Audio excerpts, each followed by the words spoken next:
আসছে তারা ভগবানের কথা জগতে কীর্তন করে জগতের হরিভজন করে, এটা তাদের উদ্দেশ্য নয়। অর্থাৎ উপার্জন নিজের প্রচার প্রসারটাকে প্রাধান্য দিয়ে তারা জগৎ সংসারে ঘুরে বেড়াচ্ছে। আমি বললাম মহাপ্রভু একথা বলেন নাই, নিঃস্বার্থভাবে জীবের কাছে গিয়ে ভগবানের কথাগুলো কীর্তন করে ভগবানের জীবকে ভগবানেতে নিয়োজিত করুন। সবাইকে আমরা স্থানে স্থানে সবাইকে কথাগুলো উদ্যোগী করেছিলাম।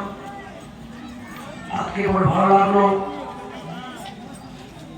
অমরিশ প্রভুকে আমি একটা বিশেষভাবে বলেছিলাম, তোমার শিক্ষাগত যোগ্যতা, তোমার জাগতিক প্রশাসনিক যে দক্ষতা, তার সঙ্গে সঙ্গে তোমাকে প্রচুর হরিকথা প্রচার করতে হবে।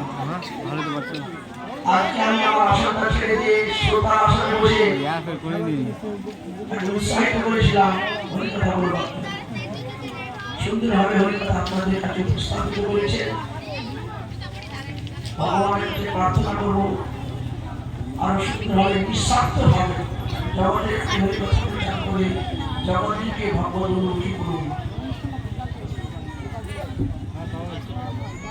আমি এরকম যাদের যাদের বলেছিলাম, যাদের উৎসাহিত অনুপ্রাণিত করেছিলাম, বিজয় সাহেব ইত্যাদি যাদেরকে বলেছিলাম, তারা সবাই আপনাদের সবাইকে আমি নিবেদন করবো, আপনারা হরিভজনে নিয়োজিত হন। আমার কথা হয়তো কতটুকু আপনাদের ভালো লাগবে আমি জানি না। আমি কখনো আমার প্রভু গৌরনিত্যানন্দ প্রভুর আপনার জগতের কাছে প্রকাশ তুলে ধরা ছাড়া, জাগতিক লোকের মনোরঞ্জন করার জন্য, জাগতিক লোকের বাহবা পাওয়ার জন্য আমি কখনো হরিকথা বলি না। আমি জগতের লোকের কাছে কখনো হরিকথা উপদেশ করি না, জগৎ জীবের কাছে সচেতনতা নিবেদন করি। হরিকথা শুনে ভগবান হরিতে নিয়োজিত হোক, এই অভিপ্রায় নিঃস্বার্থভাবে জগতের লোকের কাছে হরিকথা বলে থাকে। এখন হরিকথাতে অনেকের হয়তো ভালো নাম রাখতে পারে,